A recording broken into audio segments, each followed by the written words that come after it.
Well, I'm an advocate of warming up the mind, the body, and the voice at the beginning of every rehearsal. Research proves that rehearsals are more effective when warm-ups are employed, and even more effective and efficient when warm-ups are designed from the repertoire being rehearsed. And warm-ups can and should be used effectively throughout the rehearsal, not just at the beginning of rehearsal, but often as transitions when switching from piece to piece. So if you're going from a Renaissance madrigal to a Bach motet, you might want to find some transition to get you into the precise vocalism, which we'll talk about a little later. There's some great resources out there for fundamental voice building warm-ups. Group Vocal Techniques by Jim Jordan. We owe a lot to Jim for fundamental voice building pedagogy. The Choral Warm-Up Collection, Sally Albrecht, Building Beautiful Voices, Paul Neschheim, and Weston Noble. But we're not going to talk about those types of warm-ups today. Today we're going to talk about warm-ups that we can employ to prepare our singers for singing repertoire from various eras of music history with a vocal production that reflects a historically appropriate sound, not just our subjective preference for beautiful choral tone.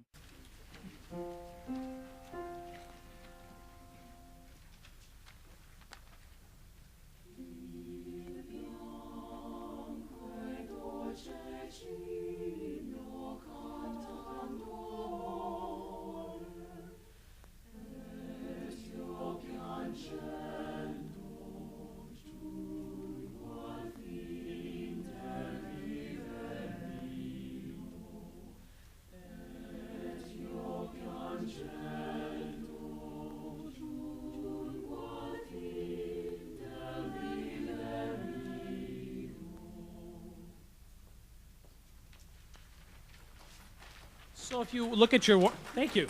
So if you look at your warm-ups on pages 5 and 6, well, before I get into that, I should ask you, how well do you think we could have performed this madrigal after our warm-up earlier? I love to sing the 5-tone scale. Probably not very well. It wouldn't have put us in the right mindset. It wouldn't have focused us on the appropriate timbre, volume, or approach to this madrigal. So let's look at some warm-ups now that can effectively prepare us to rehearse this piece. Now, just remind you, warm-ups derived from specific melodic, harmonic, and rhythmic material in the repertoire prepare singers much more effectively than generic warm-ups. Exercise 3 and 4, we deal with volume, and we want to make sure that the volume is always increasing with breath pressure. This is a consistent element of the primary sources throughout history. Writers remind us to use the breath pressure, releasing a little at a time to increase the volume. So instead of what we do today, if we increase volume, we increase resonance. We get louder by increasing resonance. For all periods until the contemporary era, we want to focus on increasing breath pressure. So that's what the next two exercises are about.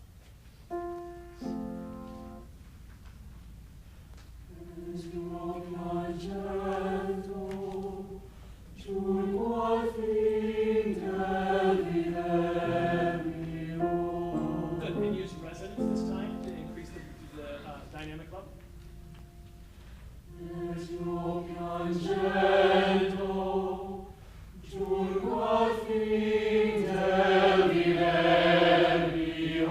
You can hear how the compatibility just kind of falls away when we increase with resonance rather than with relying on breath pressure.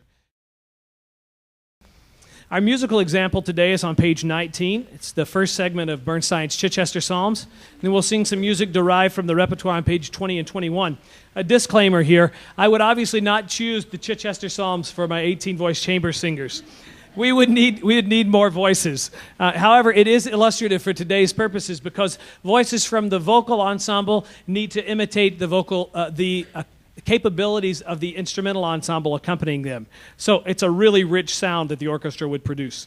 Trumpets, really bright and focused. So we often think about how do we imitate the sound that we want to idealize. And so maybe we focus on the trumpets to find a really bright, focused sound.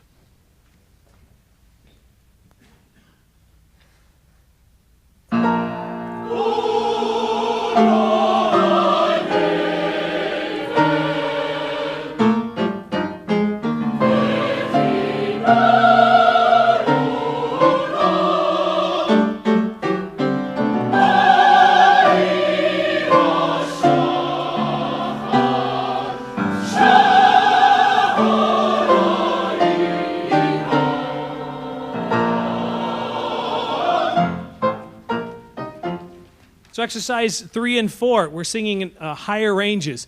Previous eras repertoire, we can sing with purer vowels, more closed vowels. As we get into later romantic and contemporary era repertoire, we have to start modifying lots of vowels, especially as ranges extend and we have to take more volume and focus into the sound. So that's what exercises 3 and 4 are all about.